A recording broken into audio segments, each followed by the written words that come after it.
Secretário, obrigado aí por participar do Morning. Você estava explicando há pouco que a Embratur se tornou uma empresa privada, né? Só que você só leu até a metade o que é a Embratur. Você não quis ler por inteiro porque ia ficar ruim para você. A medida provisória 907 que você estava lendo, que criou a Embratur como um serviço social autônomo sob regime jurídico de direito privado, diz que a Embratur não tem fins lucrativos, é de interesse coletivo e de utilidade pública. Não é uma empresa privada, como o Mário Frias está tentando passar.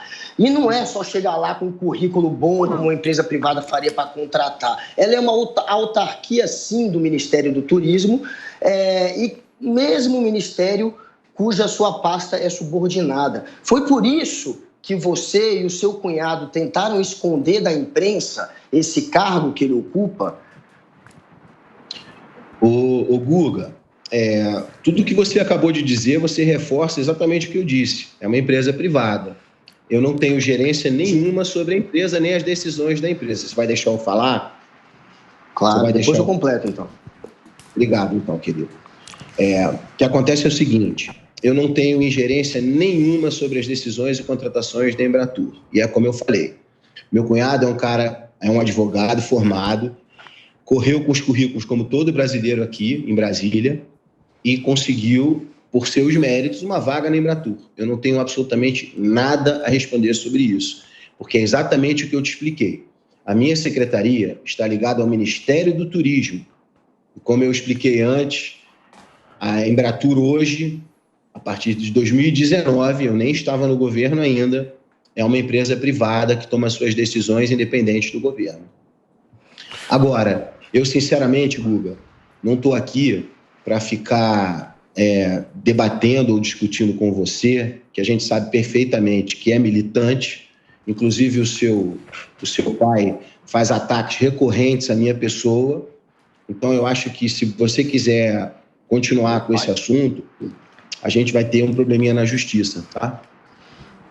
Olha só, isso é outro fato curioso. Você tem essa mania de fazer o chá revelação dos processos que você vai tocar, né? Você fez o chá revelação ontem dizendo que ia processar a Fontinelli e agora está fazendo o mesmo comigo, achando que vai me intimidar. Mas você não vai me intimidar. E voltando à Embratur, ela recebe dinheiro, quem sustenta a Embratur é a Previdência Social. É um dinheiro como o Sebrae recebe. Você dizer que a Embratur é uma empresa privada e só ler pela metade o que é a Embratur como você fez, mostra que você, de fato, está tentando esconder o que vocês já tentaram esconder da imprensa, que é esse cargo que vocês não queriam explicar, né? De R$ 18.400.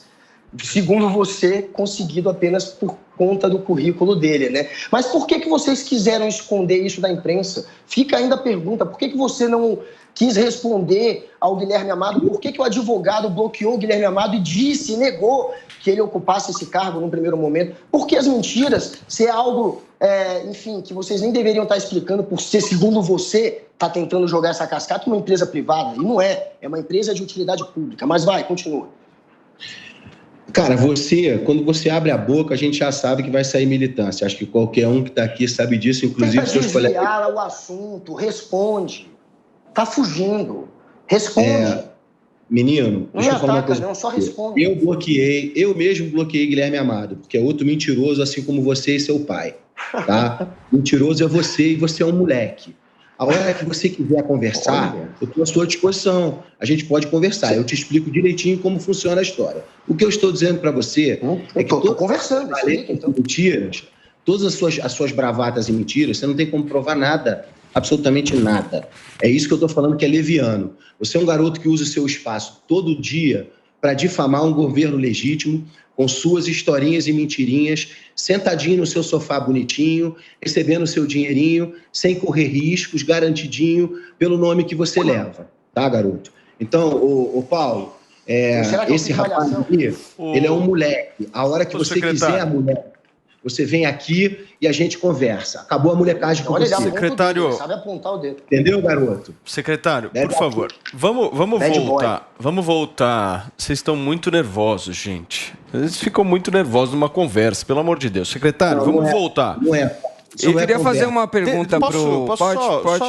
Vamos seguindo aqui com a nossa pauta, porque estão vários os pontos e o secretário está aqui justamente para esclarecer e a gente precisa perguntar. A polêmica, o secretário, do momento foi justamente a sua viagem para Nova York, aqueles gastos lá de R$39 mil, de você e o seu adjunto. O presidente da República o retirou da comitiva que iria para a Rússia e também para a Hungria. Eu queria que o senhor pudesse esclarecer o seguinte, por que essa viagem e qual efetivamente foi a agenda? Porque o senhor disse que foi conversar com um lutador, certo? O senhor até poderia me lembrar. O Enzo Grace. O Enzo Grace, exatamente, o Enzo Grace. E o senhor fez algumas reuniões, o senhor também fala da questão do método Broadway, que o senhor estaria tentando trazer para o país e tal. Foram 4 dias de agenda. Segundo consta aí o que foi divulgado, são 3 reuniões. O que o senhor efetivamente fez lá? Acho que é importante da gente tentar esclarecer aqui. Tá.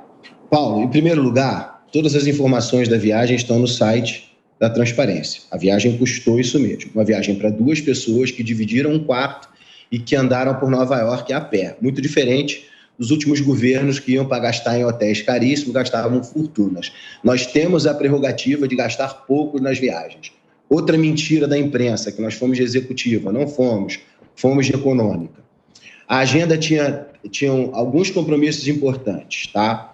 O primeiro, que foi o foco da viagem, a nossa ida aos escritórios da Broadway, não só para entender como fazem peças de sucesso sem recursos públicos, mas também para cobrar dessas pessoas que fizessem, ao trazer um espetáculo para o Brasil, uma contrapartida profissionalizante para atores de musical. Foi uma luta muito grande conseguir manter o teto para os musicais. Nós mantivemos o teto original para musicais, porque há uma preocupação da própria classe de que esse governo vai baixar o teto e vai tirar a possibilidade de financiamento dos musicais. Então, essa visita lá se fez importante justamente para isso. Estreitar os laços, conversar com os grandes profissionais para informá-los que a nova política do governo não permite mais gastos absurdos e que era necessário, dentro da estrutura de um musical, que ele trouxesse para o Brasil a formação profissional para essa trupe, né? Que são cantores, músicos, maestros, cenotécnicos, cenografia. Então, que se tivesse a obrigação em contrapartida desses contratos, a formação profissional para o Brasil. É muito importante que o nosso mercado nacional não perca espaço diante da força do mercado internacional, tá? Esse foi o primeiro aspecto. Outro também relacionado a isso é que a gente estava em planejamento da nova instrução normativa, que iria baixar os tetos, como foi feito. Então, era muito importante que nós trouxéssemos um embasamento com uma indústria de sucesso. Eu fui visitar mais 2 profissionais, o Bruno, como é o sobrenome do Bruno? O Bruno e o Renzo Grace. São 2 profissionais de sucesso, inclusive o Renzo... Esse é o lutador, certo? Esse é o lutador. Gente, pelo amor de Deus, não vamos diminuir a pessoa. O Renzo é de uma família brasileira, sucesso. Não estou diminuindo, mas ele é lutador. Então, deixa eu só arredondar, porque a lutador é muito pequeno para o Renzo. O Renzo é um embaixador do sucesso brasileiro no mundo. O Renzo é uma pessoa de sucesso reconhecida nos países árabes, na América. Só no ano passado, 3 filmes lançados em Hollywood fizeram menção à história de vida do Renzo. Ele é um brasileiro de sucesso fora do Brasil e ele tem o interesse de contar, de uma produtora americana, tem o interesse de contar a história do Renzo, assim como fizeram um livro sobre ele, para contar a história dos pais, a história da família Grace, que é uma família que levou o sucesso do Brasil para o mundo. Assim como o Bruno Garcia, que é outro profissional que atende pessoas em Nova York, um profissional de alto padrão, e ele também tem um projeto de audiovisual em que ele quer fazer um documentário sobre os brasileiros de sucesso na América. Foi uma reunião de 1 hora com cada um deles.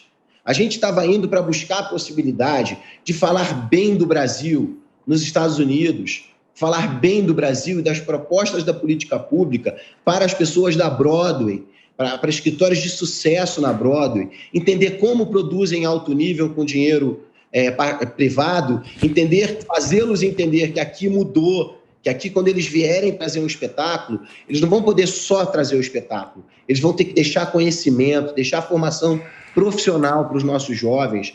Então, é uma viagem de $6 mil. Na realidade do brasileiro é muito dinheiro, sim, mas foi uma viagem planejada para ser feita com o menor custo possível, numa comitiva de 2 pessoas, de classe econômica. Secretário, mas aqui eu vi numa matéria de jornal que falou que a passagem aérea de cada um em classe executiva custou R$26 mil.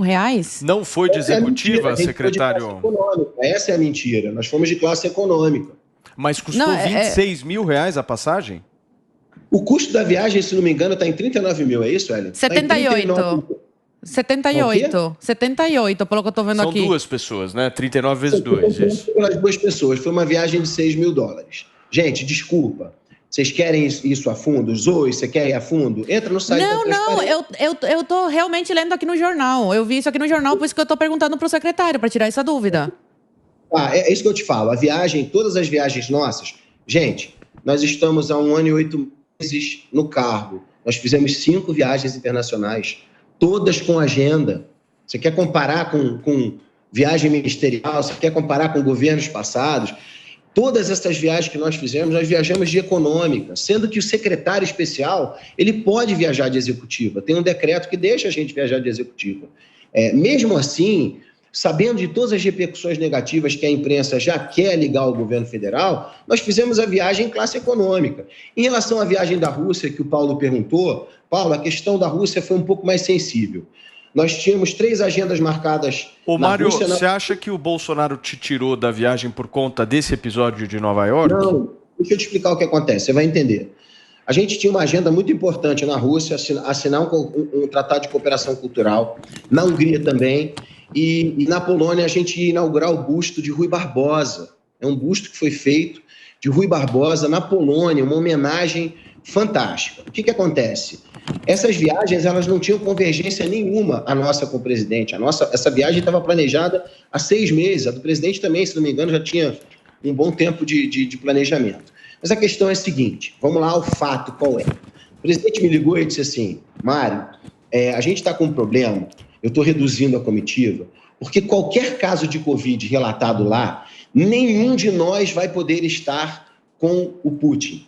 Era uma exigência da embaixada que ninguém da comitiva tivesse Covid. Mesmo testando, você sabe que você pode testar aqui, chegar lá e você pode estar com Covid. Você pode chegar lá e ter o teste com Covid e ter que voltar. Só que nesse caso, as exigências internacionais foram, se uma pessoa da comitiva apresentar o teste positivo, todos irão voltar. Então, foi mais do que coerente o pedido dele para que a gente adiasse a viagem.